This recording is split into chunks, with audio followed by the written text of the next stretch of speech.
In this detailed example, we're going to look at measures of association for interval ratio variables.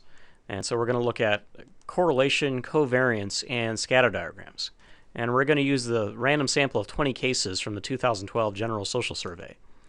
Specifically, we're going to look at the relationship between education and father's education. And so what we can do is we can just take all the other variables in this data set and just hide them. And so we're only dealing with the two variables that we want.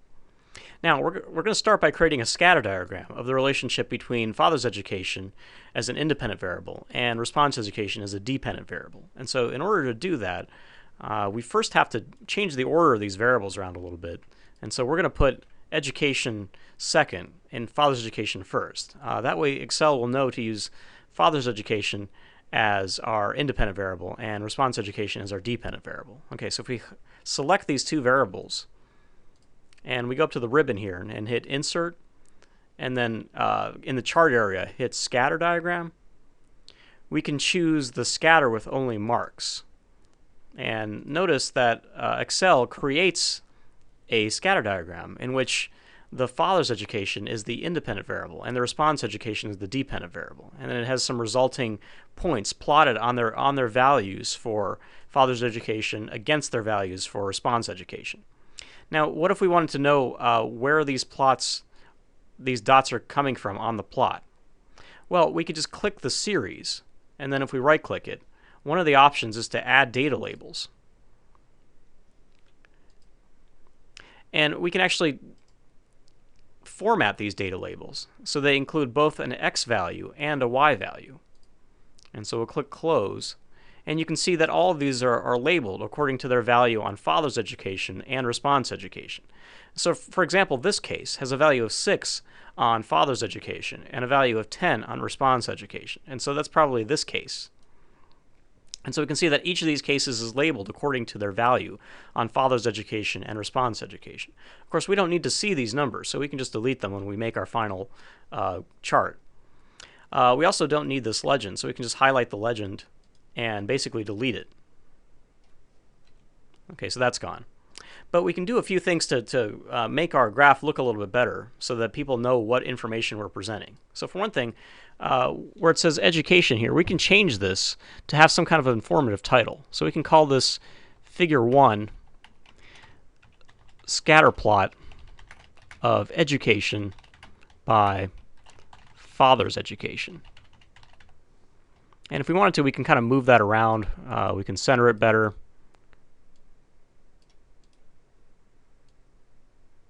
There we go.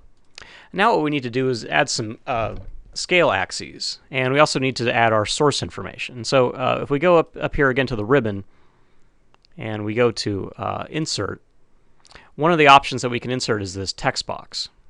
And so we can click the text box somewhere in here in our chart area. And now we can put text in the text box. So let's say that we wanted to use father's education in years as one of our axes labels. And so we can just kind of resize the text box a little bit so it spans the entire length of this area. We can also make our chart area just a little bit smaller, so we can move this up a little bit so that we can have some room for our text box. And so here we're labeling father's education. We also want to indicate that this value is the respondent's education. So again, we can kind of move this a little bit. And I can just kind of highlight this and copy and paste it.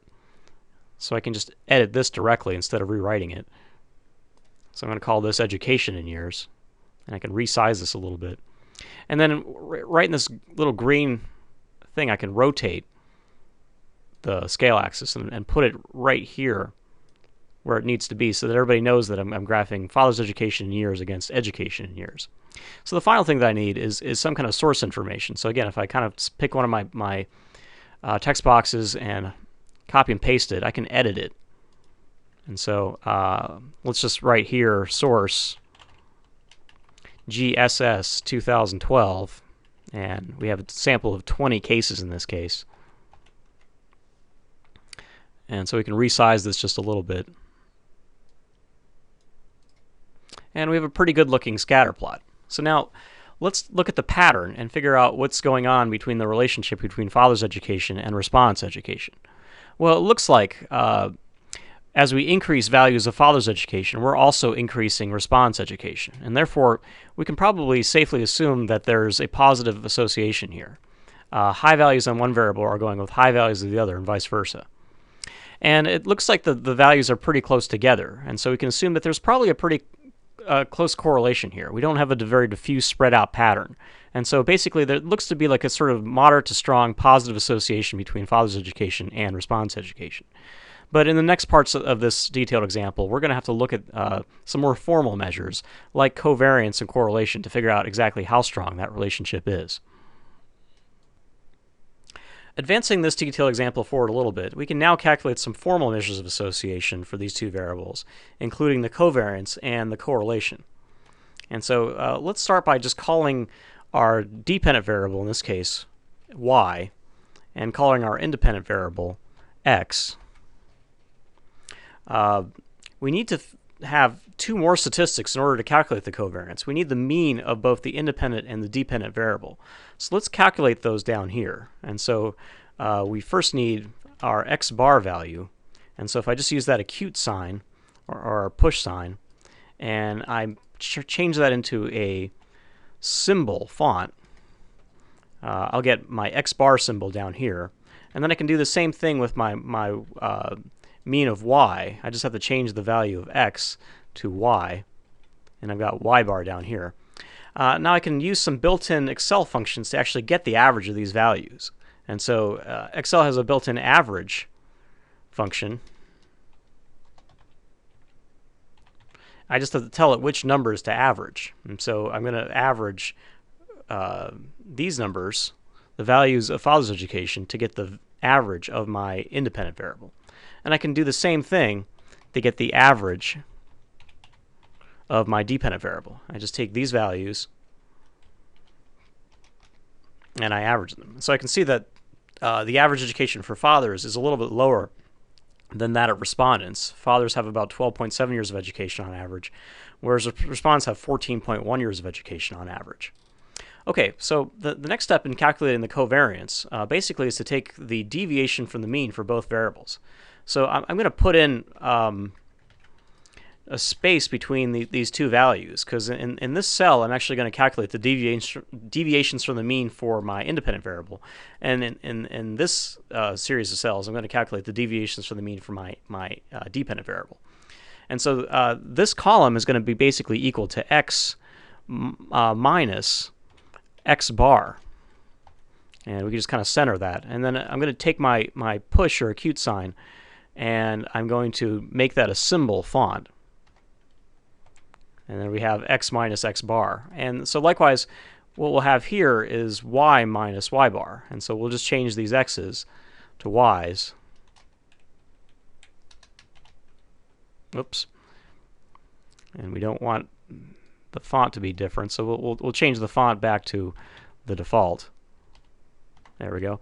And we have y minus y bar. So all we have to do is basically take each of these values and subtract the value of their respective averages. And so for this person has 20 years of father's education. The average education for fathers is 12.7 years. So we have a deviation of positive 7.3 years. I want to drag this down and do this for every one of these cases. But in order to make sure that I use the same value for the mean, which here is referenced by the cell K22, in this formula I have to put a dollar sign between the K and the 22, which basically just fixes that point. And so when I put my cursor here in the lower right-hand corner of the cell and just drag down, it'll always use that value. And so here I basically have the deviations to the mean for all of the cases of father's education. And I'm going to do the same thing for response education. And so I'm going to calculate the difference between each person's education and the average education for the father, 14.1 years. And again, I want to put a dollar sign in between the K and the 23 in this case, which references the value of the respondent's average education, K23, and that just fixes that point. So I'm going to pull this down so we get a deviation for each case. Okay, as a check, what you could do is you can just kind of sum these deviated values. And so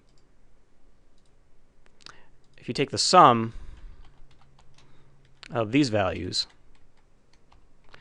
using the equal sign, you should find that they sum to 0 or something close to 0 within rounding error. And the same thing here. If we take the sum of these values, they should sum to 0 or something really close to 0 within rounding error. Here, Excel gives us like a very small number, 7.1 times 10 to the negative 15. But it's basically 0 if we account for the rounding error.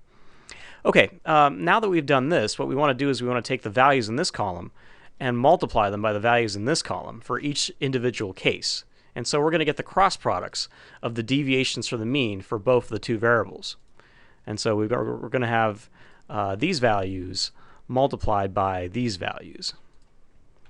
And then I can just take my push sign, which doesn't seem to carry over very well, and change it into symbol font to get the overbar. And we'll do that for both of them. Okay, so now we have basically a heading for our column. And so this column's values are going to be equal to the deviations for the mean for x times the deviations for the mean for y. And we're going to do this for every one of the cases. And so we're just going to put the cursor down to the lower right-hand corner of the cell and drag it down. And we're going to get the cross products for all 20 cases. Now, once we've done that, we're going to take the sum of these values. And so we're going to put the equal sign, type in sum, and in parentheses put our data range. And so here's the sum of the deviations to the mean cross product of both the two variables. And so we need to take this value and then divide it by the number of cases minus 1. And so that's going to be 19. And so here is our covariance. And so notice that it's a positive value, 3.29. Although it's kind of hard to tell what this actually means in terms of how strong the magnitude is, because this isn't a unit-free measure. It depends on the underlying units of the variables. And so we need to take this covariance and we need to change it so that it becomes a correlation. Okay, so how do we calculate the correlation from the covariance? Well, we need some more statistics. We need the standard deviation of the x variable, and we need the standard deviation of the y variable. And so it turns out that Excel has a built-in function for taking standard deviations. And it's stdev. And so we just need to put in an array of numbers. In this case, we're going to take the standard deviations of the values of father's education. And we need to do the same thing for response education. So stdev. And we're going to take the values of y, the response education, to get both of them. Okay, so here we have the father's education and the response education standard deviations. And so if we take the covariance and we divide it by the product of the standard deviation of one of the variables and the standard deviation of the other variable, we'll get the correlation coefficient. So here's the correlation, which is going to be equal to the covariance divided by the product of the standard deviation for one of the variables times the standard deviation for the other variable. And that comes out to a value of 0.42. And so that tells us, first of all, that we have some kind of a positive association, which is what we saw in our scatter diagram. So that means that as father's education increases, so does response education.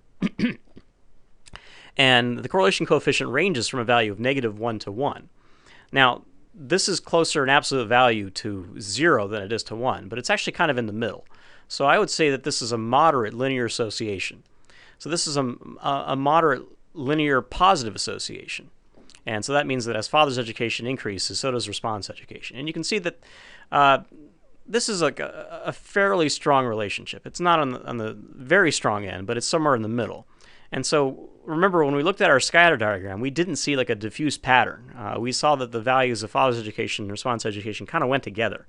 And so that's indicated here by this correlation. It's a more formal measure of figuring out how strongly related these two values are to one another.